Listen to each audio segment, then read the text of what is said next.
Assalamualaikum warahmatullahi wabarakatuh. Perkenalkan kami dari kelompok satu akan mempresentasikan hasil, hasil diskusi kami tentang Graphite Furnace Atomic Absorption Spectrophotometry. Sebelumnya akan kami perkenalkan satu persatu anggota kelompok kami. Perkenalkan, nama saya Dika Gumilang. Kenalkan, nama saya Citra Hermila Pratiwi. Kenalkan, nama saya Hanifah Wilakurtuaini. Perkenalkan nama saya Nur Latifah. Perkenalkan, nama saya Muhammad Zia Al-Fatih. Dan saya sendiri Salmania Putri. Selanjutnya akan saya serahkan ke anggota yang berkepentingan. Oke, jadi di sini yang pertama itu ada pengertian dari Graphite Furnace Atomic Absorption Spectrophotometry atau GFAS. Ya, itu adalah teknik analisis kimia yang digunakan untuk menentukan kadar unsur logam dan metaloid pada konsentrasi yang sangat rendah atau kayak jejak hingga ultra jejak dengan sensitivitas tinggi. Teknik ini itu menggunakan sebuah tabung kecil berbahan grafit atau berlapis karbon pirolitik yang dipanaskan secara elektrotermik ya, hingga suhu tinggi itu sampai 3000 derajat Celcius untuk menguapkan dan mengatomisasi sampel secara efisien. Nah, atom-atom bebas yang terbentuk itu akan menyerap cahaya pada panjang gelombang yang spesifik. Dan tingkat penyerapan ini digunakan untuk mengukur konsentrasi unsur tersebut dalam sampel. GFAS mampu mendeteksi konsentrasi unsur mulai dari PPT hingga PPB dengan penggunaan volume sampel yang sangat kecil. Nah, biasanya itu kurang dari 100 mili. Next slide. Nah, yang kedua ada fungsi dari alat GFAS. Itu yang pertama itu untuk atomisasi sampel. Nah, gimana sih caranya itu? Dengan cara memanaskan hingga suhu yang sangat tinggi dalam ruang tertutup atau tabung grafit. Nah, sehingga menghasilkan atom bebas dalam bentuk gas yang dapat dianalisis secara optik. Nah, proses atomisasi ini sangat efisien atau kayak mendekati 100%. Jauh lebih baik dibandingkan metode dengan nyala api atau flame AS yang hanya sekitar 0,1% atomisasi. Yang kedua, itu ada meningkatkan sensitivitas analisis. Nah, itu tuh karena volume sampel yang digunakan sangat kecil atau kurang dari 1 mili dan konsentrasi atom bebas dalam ruang kecil memungkinkan pengukuran dengan konsentrasi sangat rendah hingga part per billion atau ppb. Yang ketiga, itu ada menggunakan kontrol suhu yang presisi. Nah, melalui pengaturan otomatis sehingga suhu tabung grafit dapat disesuaikan sesuai dengan program yang telah ditentukan untuk mengoptimisasi sampel kerusakan tabung atau sampel. Next slide. Yang keempat itu ada memungkinkan pengujian elemen sensitif yang sulit dianalisis dengan metode FMAS seperti unsur logam dengan konsentrasi yang rendah, terus juga ada unsur yang sulit menguap sampai dengan matriks yang kompleks. Nah, kesimpulan itu jadi GFAS itu adalah tipe furnace yang khusus pada alat spektrofotometer serapan atom yang digunakan untuk atomisasi elektrothermal sampel dalam analisis unsur logam secara kuantitatif dengan sensitivitas tinggi. Sedangkan furnace pada umumnya adalah alat pemanas suhu tinggi yang dipakai dalam berbagai aplikasi industri dan laboratorium. Nah, setelah itu ada cara kerja dan penggunaan alat. Itu persiapan sampel. Sebelum kita mengukur, pasti ada persiapan sampelnya. Biasa sampel yang disiapkan yaitu sampel larutan yang akan dianalisis dipersiapkan lebih dahulu, yaitu bisa air, darah, urin, dan lain-lain. Biasanya diencerkan dan ditambahkan pelarut seperti asam nitrat, HNO3 agar stabil. Volume sampel yang digunakan sangat kecil, yaitu sekitaran 5-20 mili saja.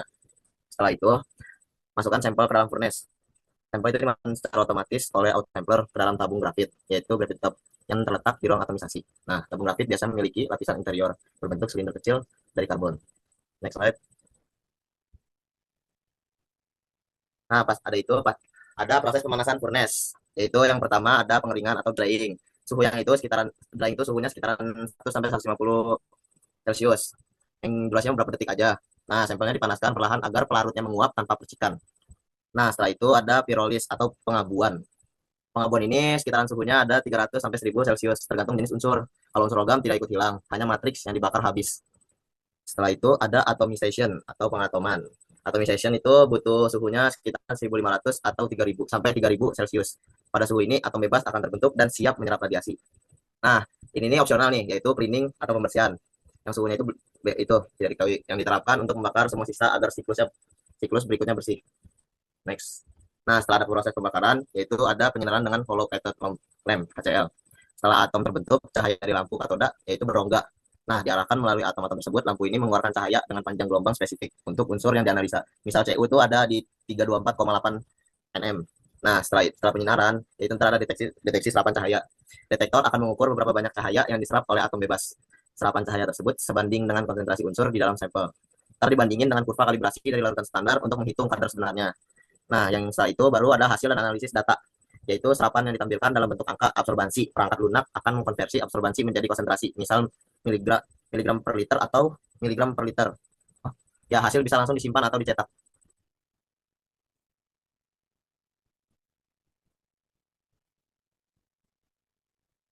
Kemudian di sini ada bagian-bagian alat yang ada di Graphite Furnace AS. Nah, yang pertama itu ada yang pastinya tabung grafit. Nah, kemudian ada insulator, ada electrical connector, ada HCl-nya, ada gas, kemudian di sini juga ada waste atau pembuangan. Boleh next? Nah, di sini ada bagian-bagian yang sangat krusial dari GFAS itu, di mana di sini ada kan tabung grafitnya, kemudian ada HCl-nya, ada monokromator, ada detektor, sama ada komputer readout. Boleh next? Nah, fungsi-fungsinya itu apa? Yang pertama ada HCl.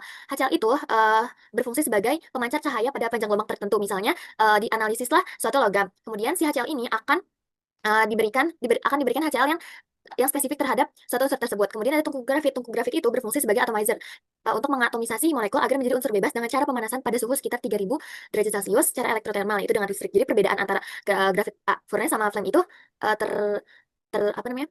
Terletak pada pemanasannya. Untuk menghilangkan, nah fungsi pemanasannya itu untuk menghilangkan pelarut serta senyawa organik. Kemudian ada monokromator. Monokromator itu berfungsi sebagai pemisah panjang gelombang.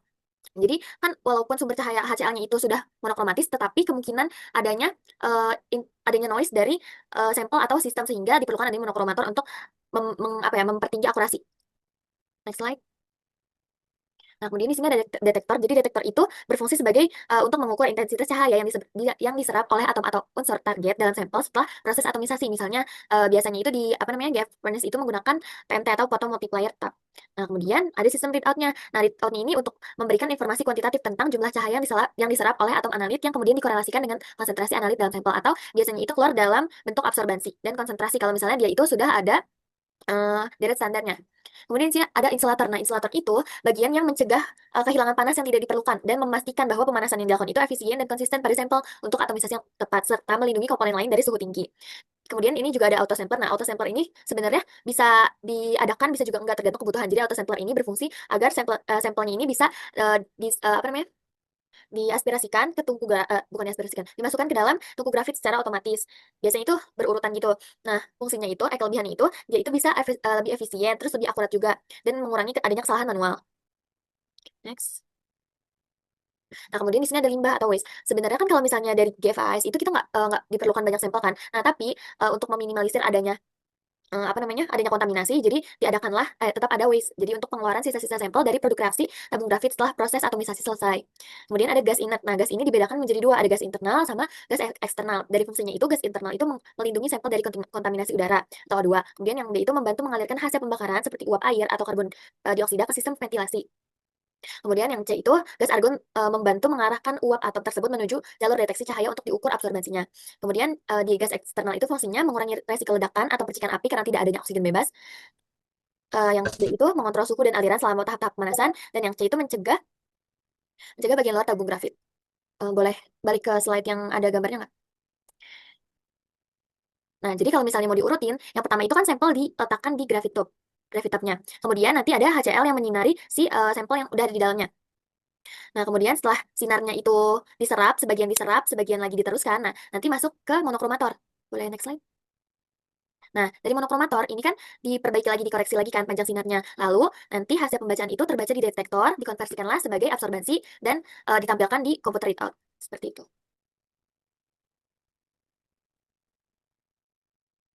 Nah, selanjutnya itu ada sampel apa saja sih yang dapat dianalisis dalam GFAS ini. Dalam analisis menggunakan GFAS atau Graphite Furnace Atomic Absorption Spectroscopy atau spektrofotometri, serapan atom tungku grafit, baik sampel yang dianalisis maupun ketidakpastian alat memainkan peranan penting dalam keakuratan hasil. GFAS digunakan untuk mengukur unsur logam dalam jumlah sangat kecil ppb, terutama dalam sampel yang kompleks atau memiliki volume kecil. Jenis sampel yang umum dianalisis itu ada beberapa. Next slide. Nah, ini tuh ada beberapa jenis sampel yang dianalisis. Yang pertama itu ada air. Nah, contohnya itu ada air sungai, air limbah, dan air tanah atau air minum. Nah, unsur yang dianalisis itu ada apa aja sih? Nah, itu ada PB, ada CD, ada CR, ada AS, dan HG. Nah, tidak cuma air, ada juga sampel biologis seperti darah, serum, plasma, dan urin. GFAS sangat berguna dalam analisis klinis untuk mengukur kadar logam yang kandung dalam cairan tubuh. Nah, unsur yang dianalisis itu umumnya seperti PB, AS, ZN, Fe, dan Cu. Selanjutnya itu ada makanan dan minuman. Contohnya itu ada sayuran, susu, ikan, sereal, dan jus. Itu untuk mendeteksi cemaran logam berat dalam produk pangan seperti timbal dalam pangan segar, asal tumbuhan, atau kadmium atau CD dalam produk perikanan. Nah, selanjutnya itu ada di jenis sampel lingkungan. Itu ada tanah, debu, sedimen, atau abu. Nah, jenis unsur yang dianalisis itu ada CR, PB, NI, dan MN. Dan terakhir itu ada industri atau kosmetik. Contohnya itu ada di cat, baterai, produk logam, atau krim. Nah, unsur yang umum dianalisis itu adalah PB, HG, CR, dan ZN. Nah, mungkin itu beberapa jenisnya. Nah, di sini ada juga contoh-contoh lain seperti mengukur kandungan CD dalam ikan laut untuk memantau kontaminasi logam berat. Terus juga ada mendeteksi PB darah mendeteksi PB dalam darah anak-anak untuk keperluan toksikologi. Dan terakhir itu ada analisis CR dalam air limbah industri penyamakan kulit. Next. Selanjutnya ada ketidakpastian alat dalam GFAS. GFAS ini dapat mengukur unsur logam dalam jumlah sangat kecil tingkat ppb atau parts per billion, bahkan ppt dan parts per trillion. Karena beberapa alasan teknis dan prinsip kerja alat ini yang sangat sensitif dan efisien. Ketidakpastian dari instrumen itu yang pertama ada suhu tungku grafit, di mana harus terkontrol secara presisi. Fluktuasi mempengaruhi efisien atomisasi logam dan hasil pembacaannya. Yang kedua itu ada menginjeksi sampel.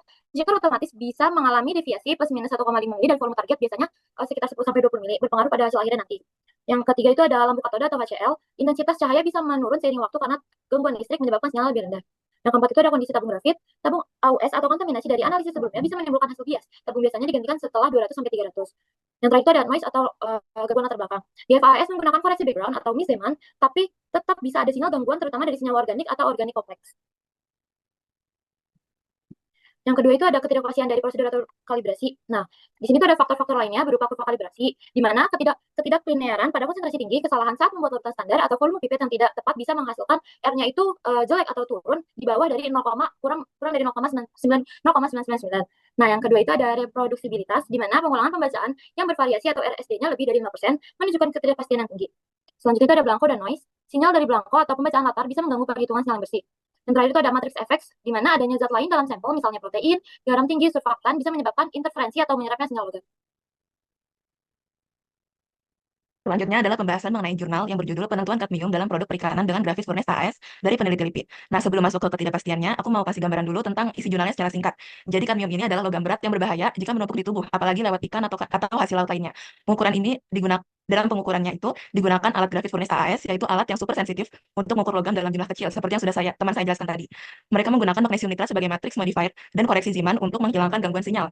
Sampelnya didestruksi terlebih dahulu menggunakan microwave digestion, lalu diukur dengan menggunakan metode adisi standar supaya efek matriksnya tidak membuat hasilnya melenceng. Nah, hasil akhirnya itu adalah 0,273 plus minus 0,025 mg per kilogram dari 10 kali pengukuran. Nah, angka plus minus 0,025 itu adalah ketidakpastian pengukurannya. Presentasi ketidakpastiannya itu juga sangat kecil, yaitu sebesar 0,34% RSD. Lalu komponen ketidakpastiannya itu mencakup yang pertama variasi antar pengulangan, yang kedua penggunaan bahan acuan bersertifikat seperti CRM-3, dan yang ketiga adalah koreksi kadar air. Nah, dari data yang ada pada jurnal tersebut diperolehlah hipotesis.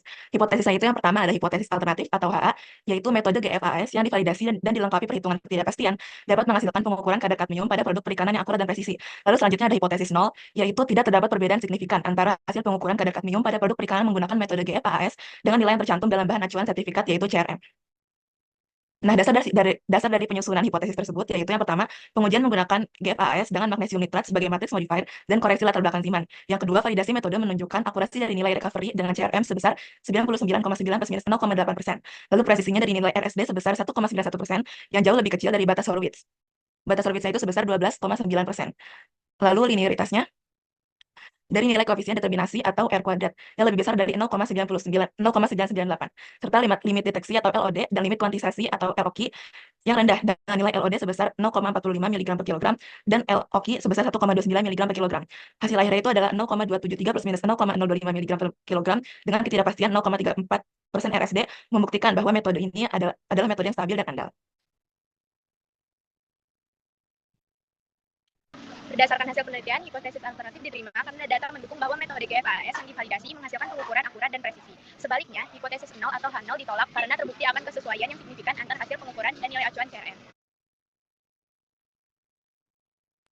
Kesimpulannya, Graphite Furnace Atomic Absorption Spectroscopy atau GFAS atau sering disebut AS Furnace merupakan salah satu teknik spektroskopi serapan atom yang menggunakan tungku grafit sebagai media atomisasi. Berbeda dari metode AS konvensional yang memakai nyala api, AS Furnace dikembangkan untuk meningkatkan sensitivitas dan menurunkan batas deteksi dalam analisis unsur-unsur logam, terutama dalam sampel-sampel yang memiliki kadar logam sangat rendah atau trace metal analysis. Dalam sistem ini, atomisasi unsur terjadi di dalam tabung grafit pemanasan yang dikontrol melalui tahap suhu secara bertahap dan terprogram secara elektronik. Proses atomisasi yang tertutup ini juga mengurangi gangguan dari lingkungan eksternal dan meningkatkan efisiensi analisis. Baik, sekian presentasi dari kelompok kami. Kami harap apa yang kami bawakan itu dapat memberikan wawasan baru dan dapat bermanfaat bagi siapapun yang akan menonton video ini. Untuk terakhirnya, kami dari kelompok 1 mengucapkan terima kasih dan wassalamualaikum warahmatullahi wabarakatuh.